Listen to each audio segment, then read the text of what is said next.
The governments of Japan and Canada have committed 8 billion shillings for construction of medical oxygen plants in Kenya and Tanzania.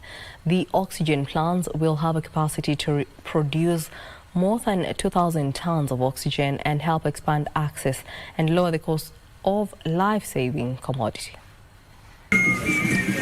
Medical oxygen is a life-saving essential for patients facing chronic heart and lung conditions, including pneumonia, COVID-19, advanced HIV infection, severe tuberculosis, and malaria.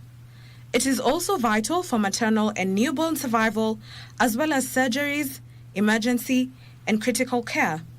Yet most sub-Saharan African countries remain severely under-resourced, with some countries accessing less than 10% of the oxygen they need. The daily production of oxygen is 750 tons.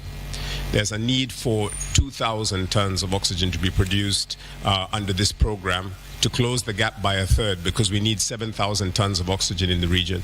So by this initiative and partnering with Synergy and Hewatele in Nairobi and Tanzania Oxygen Limited in Dar es Salaam, will end up, when all these facilities are up and running, producing 2,000 tons per day. Construction of an oxygen plant in Kokotoni area of Kilifi County is expected to create 3,000 jobs and 1,000 indirect jobs in Kilifi and Mombasa counties. The facility will focus on producing both industrial and medical gases for manufacturing firms, healthcare institutions, laboratories, and research organizations. The initiation of this project will greatly be a big game changer to my county health facilities, Kenya and the region as a whole. For oxygen gas will be exported right from here in Kilifi, and its costs as well is expected to come down. We still have challenges in terms of making sure that we have access to oxygen in all our facilities, particularly in the rural health facilities. I was excited this morning when we were going around here to see that